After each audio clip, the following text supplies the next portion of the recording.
Hello, and welcome to the Voices of Bellevue School District podcast, where we amplify the voices of students, staff, and families, sharing their unique lived experiences to strengthen our Bellevue community.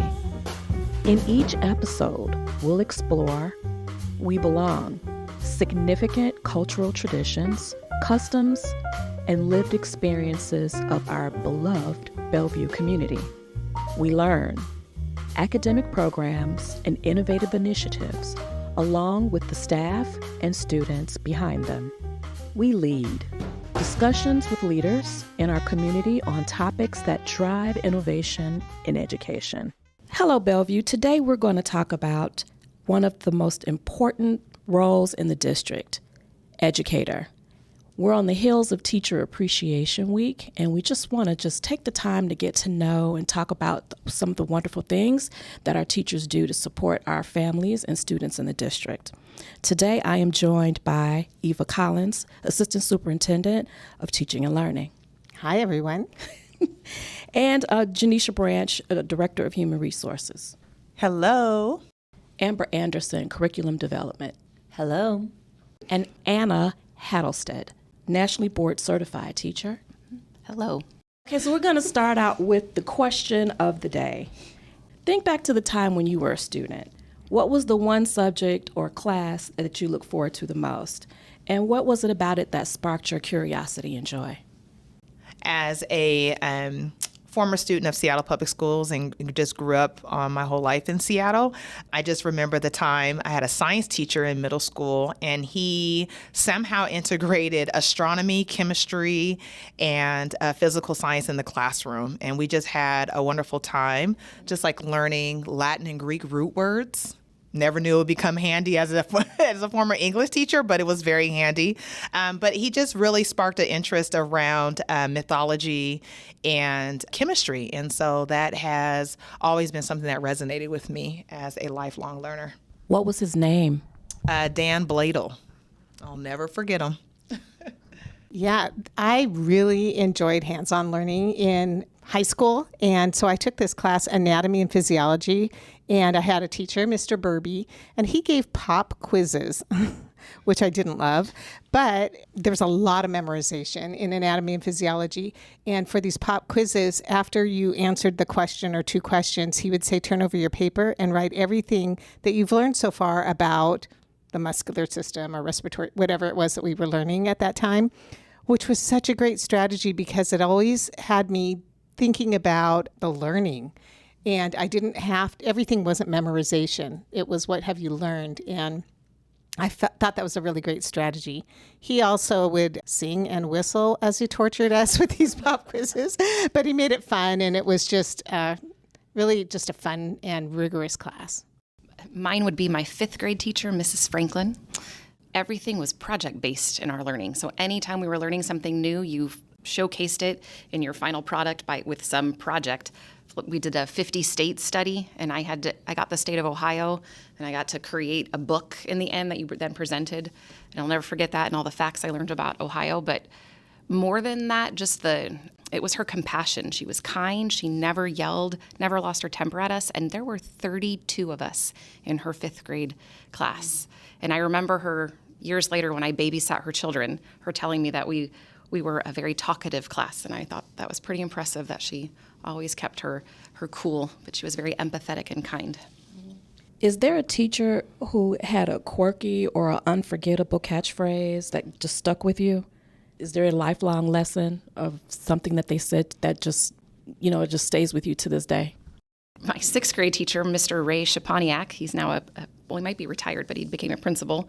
His last name was on the spelling test. It was on your spelling test until you spelled it correctly, and he taught us the acronyms, and I can still spell his name to this day, and this was in 1988, if you want to figure out how old I am. Some zebras can zoom easily past any nut in a kayak. So I can still spell Mr. Shaponiak's last name all these years later, but it also ended up being a great study tool, especially in college when you were trying to memorize things to put on tests later. So love that. My yearbook teacher would say, cut the mustard. I didn't know what that meant, but I think it meant like quit goofing off and don't work. Cut the mustard. Picture your teacher as your favorite superhero. What would it be and why?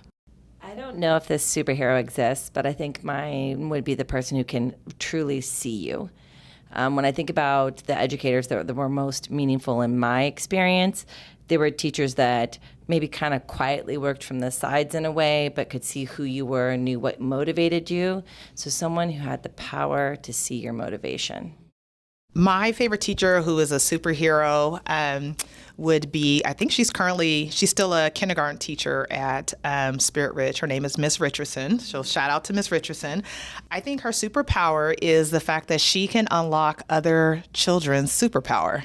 There's many great teachers at Spirit Ridge Elementary School, but what I appreciate about her specifically coming from secondary, specifically middle school, is, we're used to seeing, coming as an administrator, going into classrooms and seeing students facilitate their own learning, right? So Socratic seminar or, leading a debate or leading a lesson and sharing their learning. But for her, I've never seen that done at the kindergarten level. And so coming into her class throughout different points of the year and just seeing kindergartners facilitate learning was just like mind-blowing. And I literally just would go in there and the kids would just run the classroom. It was just phenomenal. And so it's just this level of empowerment that she promoted in her class, and kids they just excelled. And so she really changed my mindset of sometimes we use the terms can't do, won't do. And she challenged it to why can't we, and are we willing to? So coming up on May the 5th will be Teacher Appreciation Week.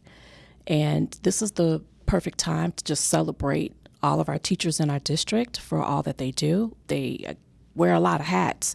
As a curriculum development person, what do you find most compelling about your role in helping teachers facilitate learning? One of the things that is key to really being an effective educator is really knowing where your students are and where you would like to see them go. So I think the skill, the art, the craft, the magic, if you want to call it that, comes from knowing my students, knowing our students, and thinking what experiences are going to get them from where they are right now to what the next logical step is for them. And that sometimes takes tremendous amount of nuance and planning and thoughtfulness. You can open a book, a teacher guide, and yes, you can turn to the next page and the next lesson, but truly its effectiveness, its lasting power is going to be in what that educator knows about the student. There's the phrase 50% of your curriculum walks through the door every day, right? And that is who you are teaching with, not teaching to. And that's a really critical piece to knowing how effective you're going to be as an educator. And our teachers are amazing, and they do this every day, many minutes of the day, time in and time out, whether it's right before school, helping students navigate a situation, if it's in math and addressing a problem, or if it's, the after school, oh no, I missed my bus, right? Like, it's all of that. And it's just amazing what they do every day to make that happen. As a nationally board certified teacher, Anna, what would you say to what was just shared? Actually, core prop 1 of national board certification is knowledge of students, and that is the heart of teaching. And if you think back to all the teachers that had an impact on you, probably the one thing you could say is that teacher knew me. And that's not by accident or by chance. Those teachers make an effort to get to know their students, not just within the classroom, but even beyond the classroom. And then they bring those interests of their students into their lessons to engage them and to impact their learning. We have the most nationally board certified teachers. How many do you know? We have a little over 300 right now. Yeah. So tell us a little bit about nationally board certified teachers. What does that mean? Oh, sure. National board teachers, it's a voluntary process that is nationwide, and Bellevue is in the top 4 school districts with the highest percentage of national board certified teachers. These teachers complete 4 components, and 3 of them are classroom-based, where they are also filmed teaching, and they describe their instructional moves, analyze their effectiveness, and then reflect on those, on the impact that they made for their students. Amber is also national board certified, and it's about 200 to 400 hours of work. You can do it over 3 years. but it's putting your teaching practice up against the highest set of standards and showing these are my students, this is where they are, this is where they're going next, and this is how I know they're going to get there and how I know they did get there.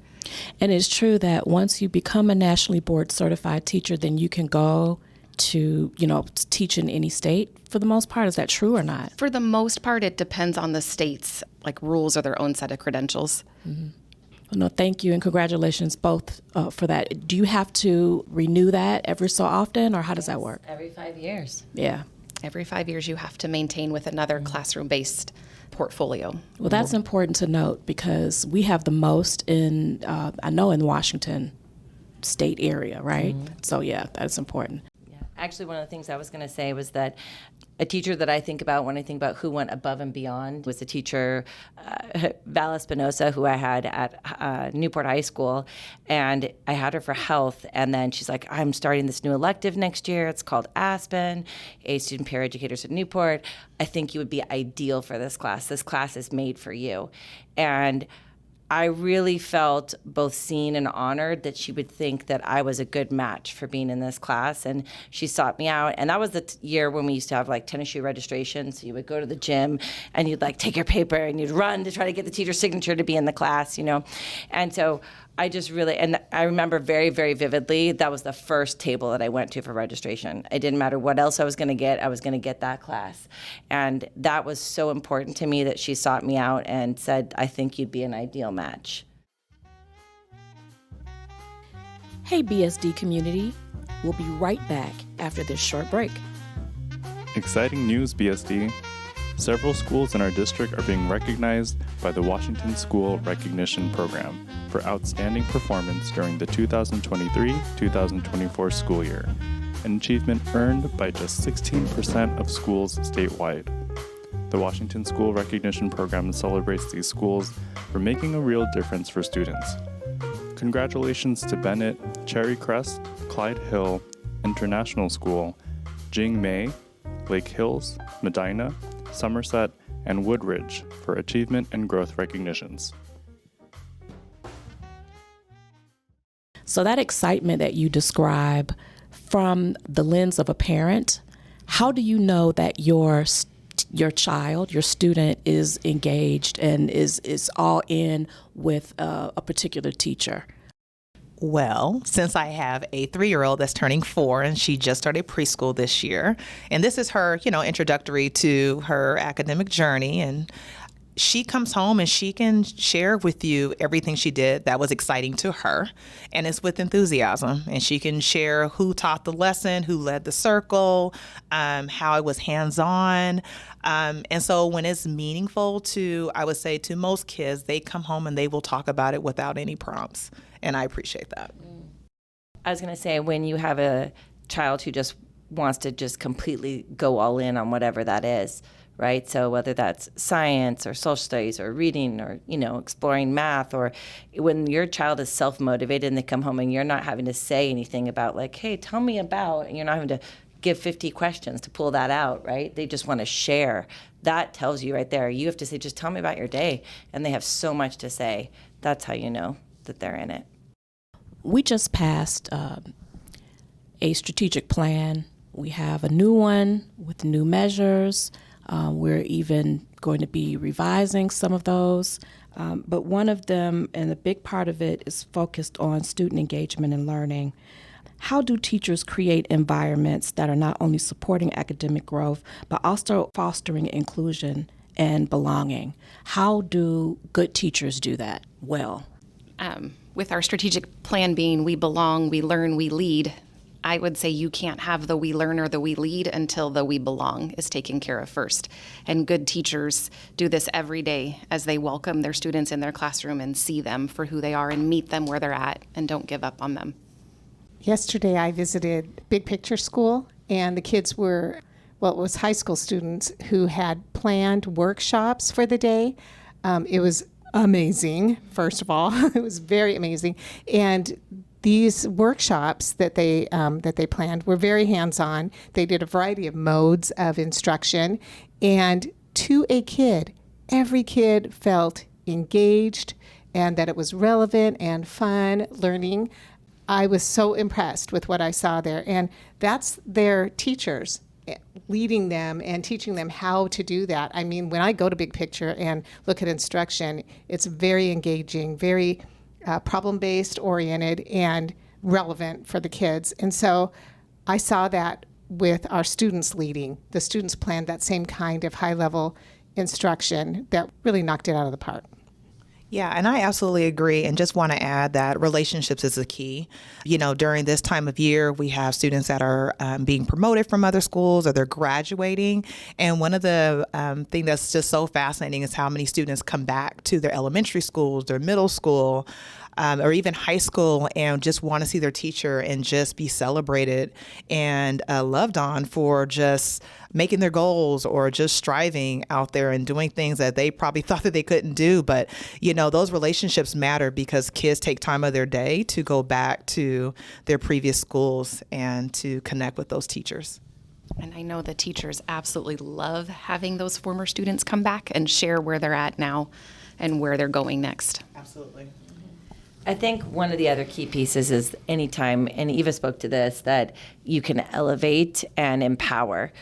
Really, students feel that sense of, I belong, I am here, when we allow them to lead, when we step out of the front seat and let them drive what's going on. That's really the key piece, because then they say, I am an academic, I belong here.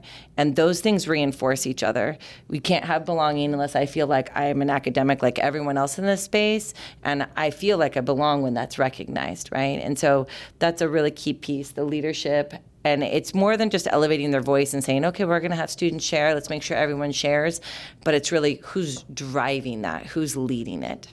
Yeah, I think what everyone has shared here today about the academic growth and belonging going hand in hand, our most effective and impactful educators, you feel that when you go into the classroom. You can feel the inclusiveness the minute you walk in, and it's where kids feel there's meaning in what they're learning, and they feel stretched, and they feel that their teacher believes in them, that they can learn at high levels, which is so exciting. And kids might not show it all in the same way, but that's the teacher's superpower, getting back to the idea of superpowers, to figure that out. It's no small task, and it's what our strategic plan is really all about. And I know we've talked about all of the good stuff, but there's challenges that come in the role. And think about a time where you've had a challenge either as a teacher yourself or you've watched your student, your child, struggle with challenges. What techniques, what tricks, what tips should you use or should teachers be mindful of when they're working with students? Well, just in my experience of being an administrator for 10 years in Bellevue School District, I want to definitely also give a shout out to our ESA staff, those who provide services to students, because sometimes as classroom teachers, we try to support students and address all their needs in that space. And sometimes their needs are addressed in other spaces. And our children whisperers could be the school nurse. It could be the office secretary. It could be our counselor. It could be our MHAT counselors, our speech pathologists. And so they too really connect with students and build those bonds with them that sometimes, are not necessarily always connected in the classroom. And they oftentimes meet and address those challenges in those spaces that may feel more intimate and personal, where the student feels safe. And so I think that's just important to share. I think about when it comes to a challenge, usually there's a conflict because not everyone sees the same thing. So one of the things I try to keep in mind is pause for a second and think, what are we trying to solve together? Because we can each have different ideas of what we want out of something, right? But if we can think, what are we trying to solve together? And then it's how can we move forward, right? Because that is the key piece. No one wants a conflict. Nobody wants to have the challenge. No child wants to come into the classroom and cry every day. No teacher wants to be crying at their desk every day, right? So it's how can we solve this together? And I think if we take a moment and pause first before we make that answer, we tend to have a better, more reflective answer and something we can actually work towards. I would also advise teachers you're not alone. So maybe you're alone in the classroom, but there are other helpful people around you, whether it's parents or your coworkers or curriculum developers. There's other people or experts you can reach out to that can add on to your knowledge and support you in whatever you're trying to solve or accomplish with your students. What would you say to parents in this day and time when there's so much demand on, a family's time, media use, all the things that are like noise that may get in the way of their ability to perform in the classroom, and a teacher has to, stand in front of a group of students and teach with so many things going on? What advice would you give to parents on how to, just have their kids show up ready every day? Parents give us their best gift, which is their child every day, and they come ready or not. It's tough being a parent, and as a teacher, you embrace that kid. They may have come in disheveled, didn't have breakfast. We don't know, what happened before they entered the door. And in terms of sharing with parents, this is going to sound cliche, but parents are our partners in education. Like they are their child's first teacher, and we embrace that and care for them, and anything we can do to help support parents, we're going to do as well. So it's a two-way partnership, I think, and they bring us their most prized possession every day, and we embrace that. Trust me, as educators, we are also parents, and we know we know the struggle. I was just going to say the thing that I think would be the best is just spending time connecting. It's really easy with everything when you think about the demands. Kids have a lot of demands on them, and parents do too. And then when they're trying to navigate all of that, you're like, okay, hurry up, eat your dinner. Now get your math homework done. Oh, hold on, we got to run to soccer. Oh, wait a minute, I got to join the PTSA meeting. You can feel a little frazzled. So I think you have to take that intentional time to connect. There's tremendous amount of research that says we are actually more grounded and better people when we spend time connecting with other human beings. So I think maybe the best way to prepare to go and show up at school is just to spend time connecting with your child. Anything you want to say that hasn't been said? Just want to give a special thanks to our instructional mentors who are very much centered and present in our novice and new hire educators that come into the district and give a lot of support and guidance. So I just thank the team and just want to say we are so grateful for you. And a special thank you to the Bellevue Schools Foundation in partnership with the Bellevue School District for all the financial support they give to support National Board Certified teachers. They help fund the stipends for the facilitators. They fund the videographer's stipend. And we are very grateful and appreciative for their 21 years of support for National Board Certification for Bellevue educators. In one sentence, what message of appreciation or advocacy would you like to share with the educators of Bellevue School District, especially in light of the values within the district's strategic plan? Just in light of Teacher Appreciation Week, I just want to thank all of our BSD educators.